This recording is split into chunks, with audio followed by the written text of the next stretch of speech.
Okay, today is August 2nd, 2026. I'm Wanda Lee Stevens, and I am doing a 28-day read of my book, 50 Years of Assimilation, from the Midwest to the Woke West, and all the blackness and whiteness in between. It is my tribute to Dr. King, and written as a series of letters, decade by decade, reporting to him how his dream played out in my life. And yesterday was day one, and I read the introduction and the preface. And I'm going to start today by reading the first section in chapters called The Capture, the 1960s. As I said in video one, the book is structured into sections by decade, and they are labeled the capture, the labor, the capture, the seasoning, the labor, the emancipation, liberation, and the freedom with a question mark. So those are the 6 sections of the book, and they follow my life chronologically in terms of living the American dream, question mark. Yes, and this is in solidarity with the march that's going to be happening this month on August 28th. This would be the 63rd anniversary of the original march on the Washington Mall by Martin Luther King III's father, Dr. Martin Luther King Jr. So, which is who this book is to. So we're picking up right now with the capture, the 1960s, and I call these the Negro years. I have a little sayings in the front of each chapter, and this first one is humanity lost, blackness found in the Negro years. This is the capture because you are born into a conversation / culture already in existence, and thus a captive of it. I had heard the term Negro as a child, it being stamped on my birth certificate as a declaration and definition of my humanity. So naturally, I thought everyone was a Negro until I didn't. Then I have a series of quotes. Negro, get over here. Negro, get out of my face. Negro, please. Look at the new Negro family. My first white friend in Black Bottom. Dear Dr. King, 7 months before your most famous speech, and the same year as the birth of your baby girl Bernice, I was born in Detroit, Michigan on January 17th. Negro is what was inked on my birth certificate in 1963. I was the 8th child and the youngest of 3 daughters in a family of 9. My father was from Alabama and worked at a printing factory and a convenience store. He was out of the house 16 to 20 hours every day. My mother was from Oklahoma and practically lived in the kitchen. She prepared 3 meals, when we could afford it, for 11 hungry people every single day of her life, except on rare occasions when she was able to get away and go to her friend's house to play canasta or attend an Avon or Tupperware party, or when her father came to visit from Oklahoma. My granddaddy loved to cook. We shared a 2-family flat with my mother's mother, Sadie. Sadie's sister, my great aunt Stella, my aunt Gertrude, and my first cousin, Rochelle. They lived on the upper level. There were always snide remarks about all the nasty lovemaking going on by my parents, making all of them babies and they can't put them nowhere. But I'm happy they kept going because I'm here. Besides, they could not resist each other. My handsome daddy with his strength, charm, compassion, and height. My mama with her soft-spoken seduction, her supple, flawless cocoa brown skin, and her voluptuous lips and curvaceous body. She even had what we call big legs. My daddy could not help himself. Every woman knows obligation might get you 2, 3, maybe even 4 babies. But it takes some real passion, and a fearless love of life itself to keep making babies after that. I think all that talk was just jealousy and disbelief that two Black people could love each other so passionately. I also think I was lucky and got the best of all that goodness rolled into me. We had what was called a shotgun flat. You opened the front door and you were right in the living room and could see clearly through the house to the back door. We had 2 bedrooms. My 5 older brothers slept in the second bedroom on 2 beds, outgrowing them more every day. My younger brother and I slept in the bed with my mama, and my 2 sisters slept on a rollaway bed in the corner of the room.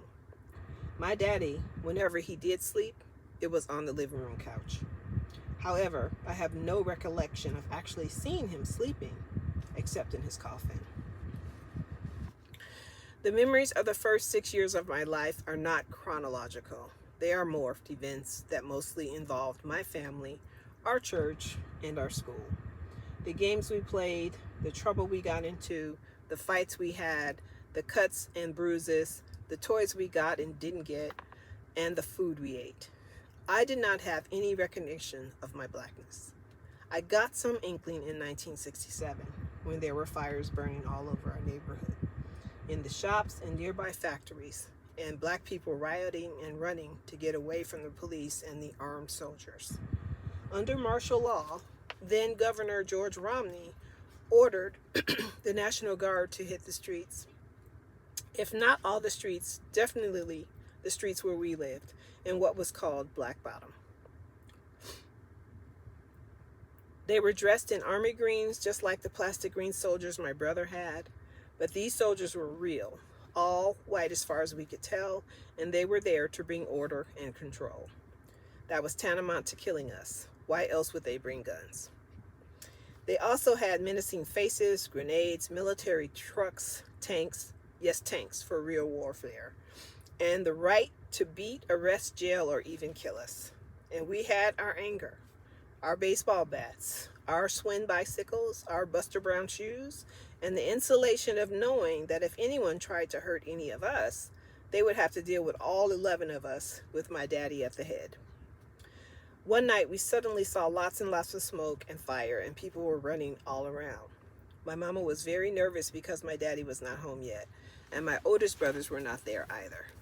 She told us to stay away from the windows, but I wanted to see where all the noise and smoke was coming from and why everyone was running.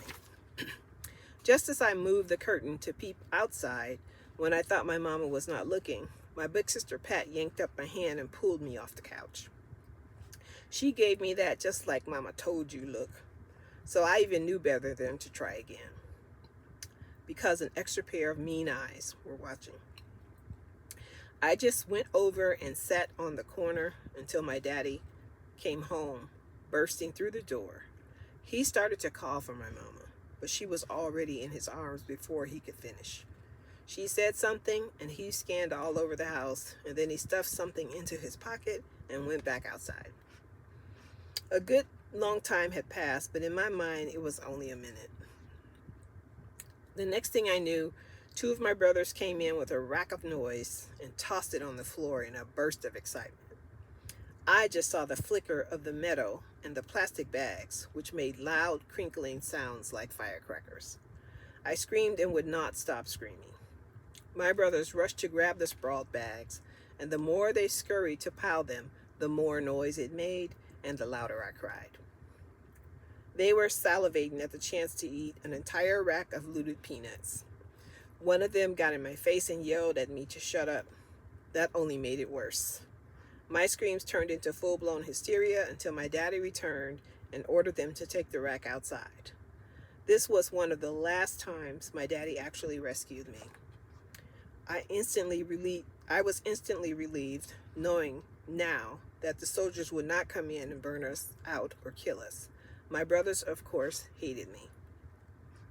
Nothing happened to anyone in my family during these riots, but I am sure that the trauma caused by my perception of possible death from the white armed soldiers and my family's reactions to them supplanted into my psyche my first internal message of powerlessness. I actually knew a white person at the same time. She was my classmate at Bellevue Elementary on the east side of Detroit. I did not see her as the same as the soldiers for obvious reasons. She was little and had no gun or uniform to threaten me. I didn't really think of her as white either. As a kindergartner, I didn't understand that in the socio-cultural sense. She was really, really pale with gold stringy hair that was soft and moved around.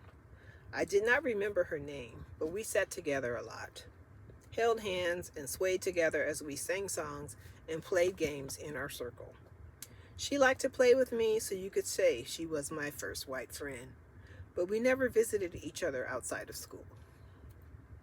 My family attended the Church of Messiah around the corner from our house, and there were a few white members there.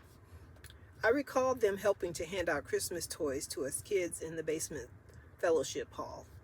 They also gave us gift boxes full of tube socks, underwear, and holiday-themed tin boxes filled with peanut butter brittle and ribbon candy. There was this lady with stinky breath and rattling teeth who used to fuss with my hair, always trying to mash it and fix it. She was friendly toward my mama, but I can't say it was mutual. My mama was never rude, though. My daddy was a gambling man and religiously played the numbers. He was a binge drinker too, but reserved that for when the pressures of providing for all of us, keeping his jobs, and dealing with the chaotic civil rights stuff got too heavy for him. He was functional, but he took a hiatus from reality in weekend bouts with the bottle once every 3 months or so, kind of like a quarterly tax payment on life's stresses. The numbers was a black-operated and crowdsourced lottery of the day. We did not need the state to manage and legalize it. The winner was always someone black in the neighborhood, which was the intention, I believe. Well, as it turns out, my father's pet number was 611. My siblings never knew why he picked that specific number, as no one has had that birthday or anniversary in our family. My guess it had to do with JFK's 1963 civil rights speech on June 11th. In that speech, JFK called for the Civil Rights Bill. I think it may have been my daddy's way to pay homage for a struggle he did not participate in on the front lines in the South. His service in the Korean War, that's not accurate actually, his service in World War II and the move up north to Detroit interrupted that.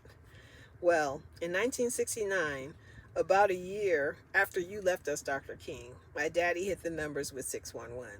He won thousands, and no one knows exactly how much, but it was enough to give my grandmother some money, his sister some money, the bank some money, as a deposit for our new house on the northwest side of town. After 1967 and 68 riots, the east side became more dangerous, and we needed a bigger and safer home.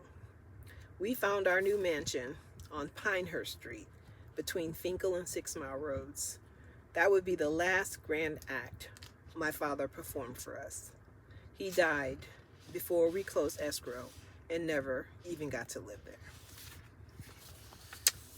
And that's the end of my first black friend in Black Bottom, and also the end of the section, the capture.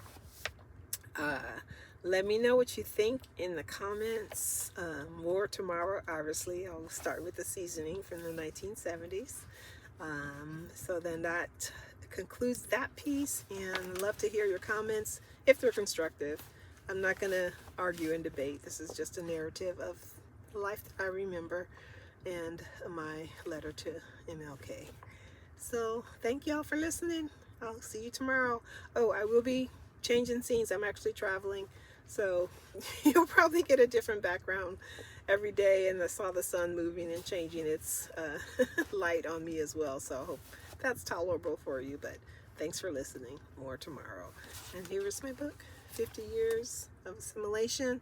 Feel free to go ahead and click the link below and order yourself a copy, so maybe you can read along if it comes in time.